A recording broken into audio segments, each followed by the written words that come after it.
A strange series of events began in Fatima, Portugal, in May 1917, when 3 children, aged 7, 9, and 10, had an alleged miraculous encounter with a being as they walked home from tending to their sheep.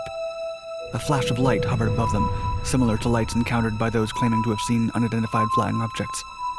Lucia, the oldest of the 3, spoke to the figure, since known as Our Lady of Fatima. The entity told the 3 children she would reappear during the following 6 months on the 13th day.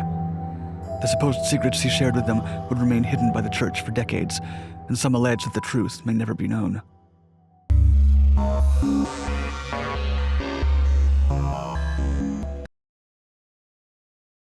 Fatima, Portugal. After the encounter, the children ran home and told their parents. Soon the entire village caught wind of the sighting. While some questioned the children's report, many others believed them. The villagers saw it as a divine symbol of their faith, manifested in the appearance of the Virgin Mary. Villagers and even those from the surrounding towns began pilgrimages to the holy site. Still, no one else witnessed the visions of the Virgin. People began traveling with Lucia on the 13th of every month, when she would report seeing the Virgin and relay her messages to the people. The 3 children claiming to have seen Our Lady of Fatima also reportedly saw other visions, saints including Jesus Christ himself, Our Lady of Mount Carmel, and Our Lady of St. Joseph, blessing those in attendance. Still, some did not believe, or believed there must be some scientific explanation for what was happening. To confirm her visions were real, Lucia asked the Virgin Mary to perform a miracle that everyone could witness. In response, the Virgin Mary promised to perform a miracle if they visited her each month until the end of October. That is when she would grant their request. 3 secrets. The 3 secrets of Fatima were a sequence of apocalyptic revelations in the form of prophecies given to Lucia Santos and her cousins Jacinta and Francisco. The revelations came midday, July 13th, 1917, when the Virgin visited the 3 children at the same spot she appeared before. She revealed 3 secrets, which the children divulged years later. The first secret was shared by Lucia in 1941. She wrote it down and sent the document to the Bishop of Lairia, José Alves Correa de Silva. At the time, the bishop was working on a book about Lucia's sister, Jacinta. Lucia also wrote it down in her own memoirs. The secret contains a vision of hell and its demons, stating, quote, "Our Lady showed us a great sea of fire, which seemed to be under the earth. Plunged in this fire were demons and souls in human form, like transparent burning embers, all blackened or burnished bronze, floating about in the conflagration, now raised into the air by the flames that issued from within themselves, together with great clouds of smoke. Now falling back on every side like sparks in a huge fire, without weight or equilibrium, and amid shrieks and groans of pain and despair, which horrified us and made us tremble with fear. The demons could be distinguished by their terrifying and repulsive likeness to frightful and unknown animals, all black and transparent. This vision lasted but an instant. Some wrote this off as a hallucination, while others took the vivid description of hell as a warning that would come to pass should they not rectify their moral failings. The second secret called the future results of World War I. Likewise, it foreshadowed a second, even more devastating conflict. Interestingly, the secret blamed Russia for the war for not being Catholic. Lucia also shared the second secret in her memoirs, writing, quote, "You have seen hell where the souls of poor sinners go. To save them, God wishes to establish in the world devotion to my Immaculate Heart.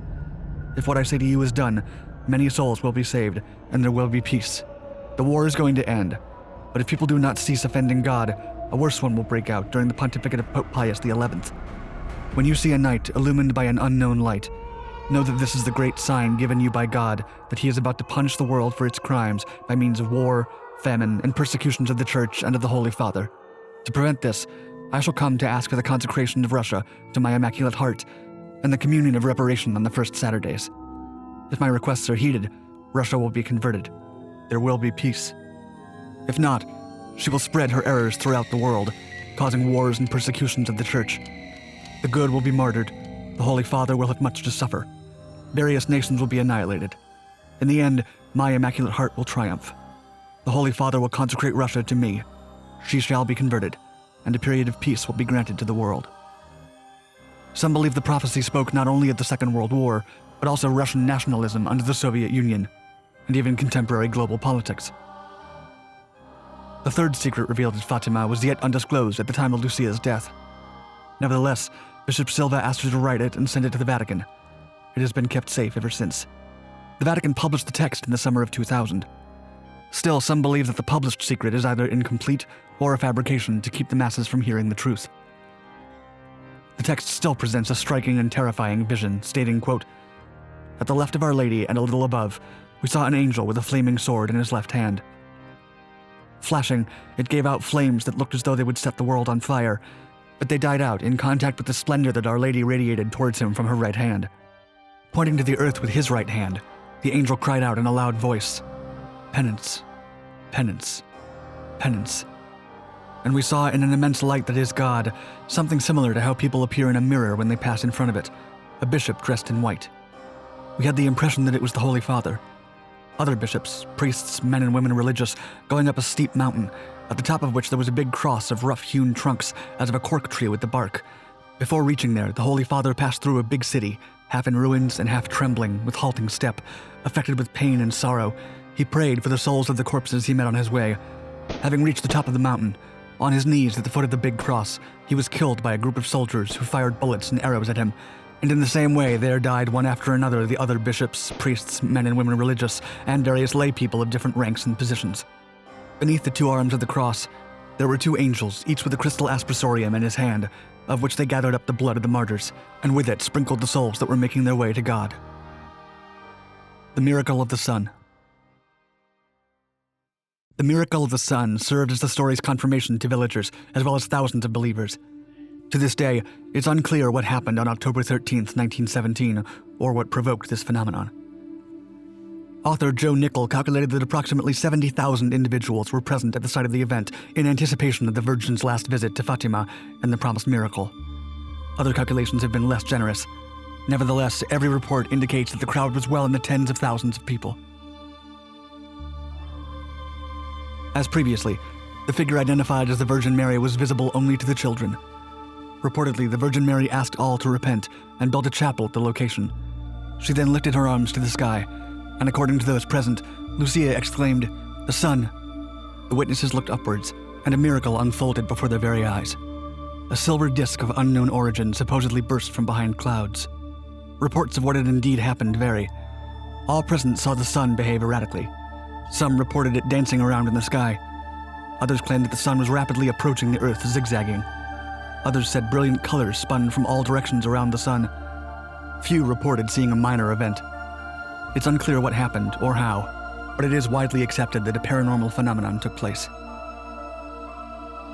The most complete account states that at first, light rain fell, followed by dispersing clouds. The sun grew opaque and spun, throwing multicolored lights all over the vista. Then the sun zigzagged, hurtling towards the earth, then moving back into place.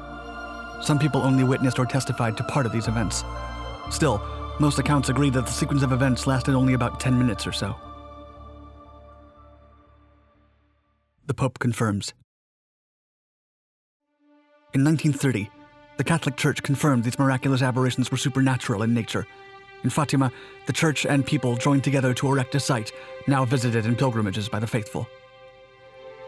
In 1940, Pope Pius XII recognized the apparitions as a religious event. During the same week, he declared the dogma of the Assumption of Mary into heaven 4 times.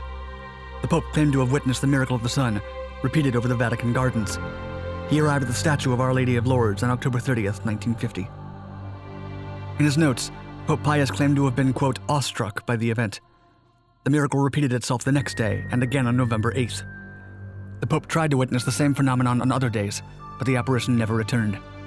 He confessed to some cardinals, including Signor Palaschina Leonard, about these events. Still, the public did not learn of them until his notes were displayed in 2008. Later, in 2017, Pope Francis recognized the miracle invoking the children, which allowed the event to finally be canonized. UFO. When the 3 Portuguese children first saw the flash of light on the clear sky over Cova de Ira on May 13, 1917, they all first hid, afraid it was lightning. They then saw a globe of light hovering over the 3-foot trees. Instead was a luminous figure with a robe. They again visited the witnesses, who saw a large silver disc rotating towards the crowd, which many interpreted as the sun dancing for 10 minutes.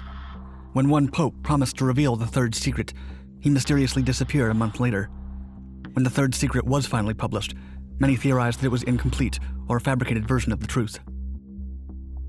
More so, many believe that there was nothing biblical about the event, but rather extraterrestrial. According to this theory, the light was caused by a UFO. The apparitions were actually alien life manifesting before the children. Some believe that the prophecies were actually signs of the days to come. Alien creatures capable of harnessing the power of planets to travel through time and space. Theories. The strange mixture of religion and astronomy drew considerable explanations from both scientists and laypeople, fearful of the claims as religious prophecy. Not everyone described the same exact experience that day, leading to several questions that have yet to be answered. Some suggest the crowd witnessed a sundog, a patch of light that can appear next to the sun. However, these events are fixed, contradicting the collective claims of light moving. To explain this, some have gone as far as stating that mass hysteria or some other psychological phenomenon accounted for the alleged event. Staring directly at the sun may have actually damaged eyesight and even caused a mass hallucination. Since so many witnesses were present, this is unlikely.